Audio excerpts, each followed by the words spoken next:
But here we are then, success again, a nice big zander. You've seen how we caught the silure just now, and shortly afterwards then, next evening, we've had this nice large zander of 8 pound. So the fish is certainly here with the water rising. Let's get on now, put the rods out again. Okay, let's see how to taxidermy one of these zander.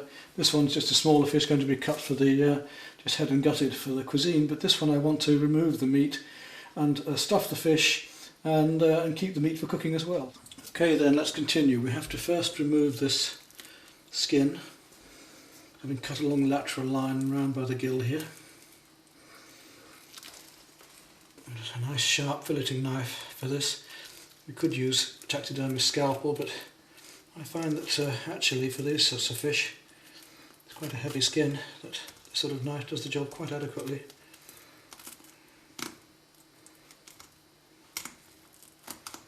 Just the tip of the knife cutting and prizing the skin away.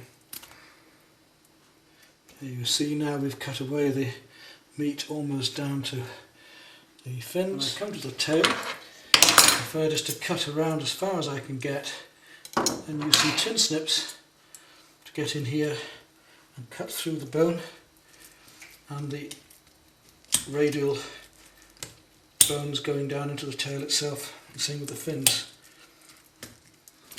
Okay, you can see we just about removed the skin all the way around now, just peeling it right back to the head here.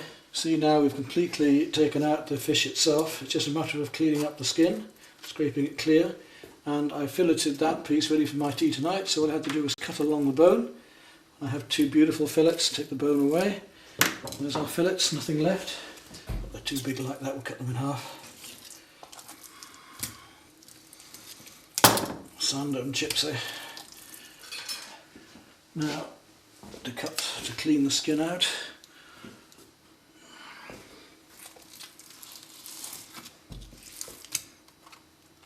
And make sure you get rid of all the meat you possibly can.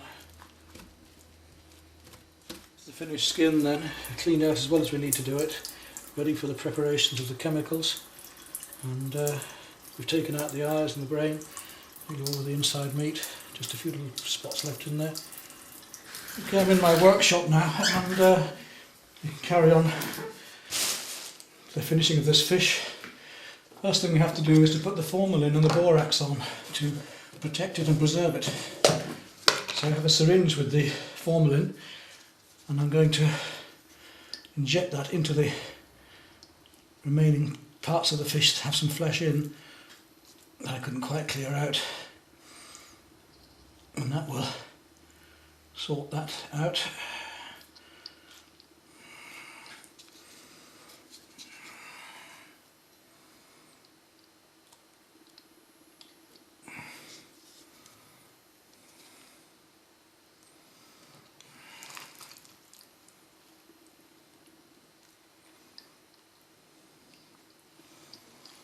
So we don't leave anything that won't be protected with the chemicals.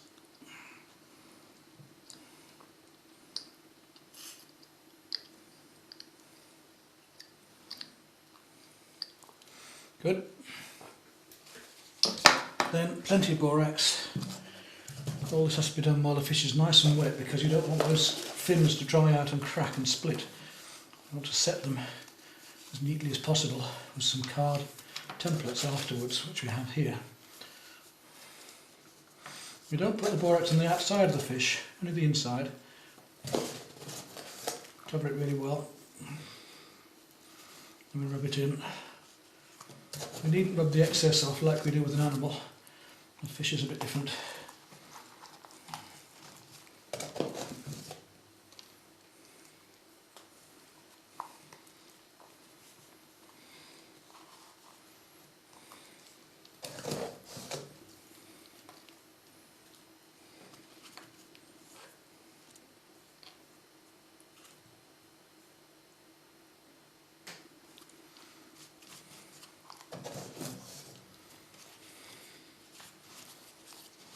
Make sure this borax is really well rubbed in. So we've got now the formalin, formaldehyde, and the borax to protect it all, right into the cracks and crevices. So we don't want to spend too long on this because the fish is going to be drying out all the time, and we want it to dry gently. Remember, your fish should dry slowly. Some people have tried to rush this and make the fish dry quickly, and the result has been that the fish shrinks.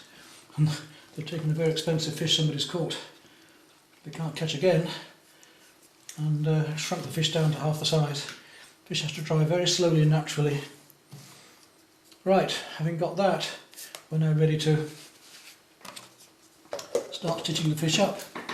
Now you see here, I've got some wood that has to go inside as well. It's obviously a curved shape to fit the side of the fish, and some wool to put into the eyes and the mouth later. I don't need to do that right now. And I've got my cotton and thread ready. Although I'm not going to put any sawdust in yet, I can just stitch up to about halfway before I start to add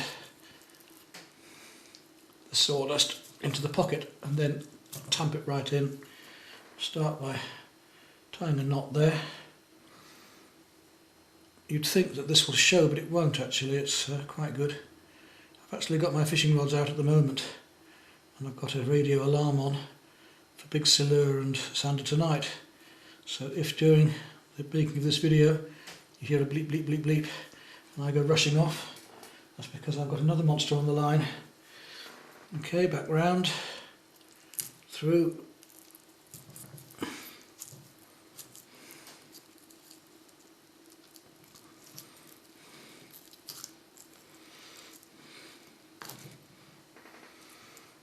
and from now on we want to be doing our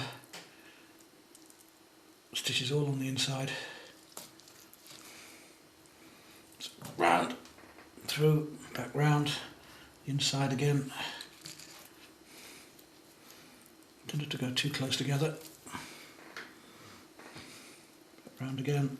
I'm leaving about a ½ inch in between here because you'll be surprised how tightly this will pull up. Okay, I've stitched up to here.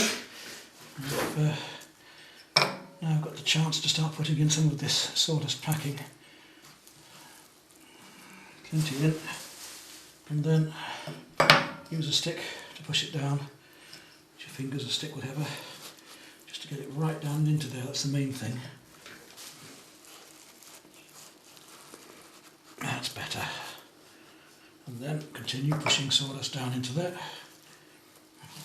And I'm pushing the sawdust down inside the tail of the fish and using this bit of stick to ram it in afterwards, because it's very important that we get it nice and tight in there. Once the stuffing's been done and you've sewn right the way up to the gill, then you can finish off by sewing up the remaining section. At this stage you have to make sure that the sawdust is all firmly packed and the form of the fish is just as you'll want it. In this case I'm only going to be seeing one side of the fish, displaying one side of the fish, so I don't have to make too neat a job. If I were going to show both sides I would use a finer fishing line and sew much more carefully. Finally, snip off the thread and then you can mould the fish into the shape you desire. The sawdust is still malleable inside and it will need a bit of shaping by pushing. Finally, sweep the sawdust off with a brush and then use a wet sponge to clean up the skin. If the sawdust dries on the skin, it will be impossible to get it off later because the slime will act like a glue.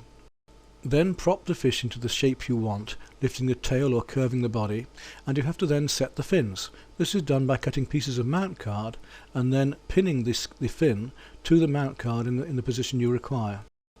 I'll remind you again here to make sure that you've removed all the debris, all the pieces of sawdust and anything else that might stick to the skin. This is the reason I said earlier in the film that it's so important to keep the fins wet. Once they dry they tend to split. So if you keep them wet until the very end, you can keep them in a perfect condition. Finally, when you have the fish as you want it, you can do the eye. Here you see I've put some fiberglass wool into the eyes to act as a foundation for the glass eye to go in. The glass eyes I use come with just a black pupil and I have to paint the back of them. Cut off the wire that's behind the eye to the length you want and then simply push it back into the fish's eye socket. Once the fish is dry we can add a little silicone around there to make it more realistic. It will take many weeks to dry. Don't try and rush it. Leave it at least a month. All that then remains is to paint the fish and varnish it and mount it in a nice case.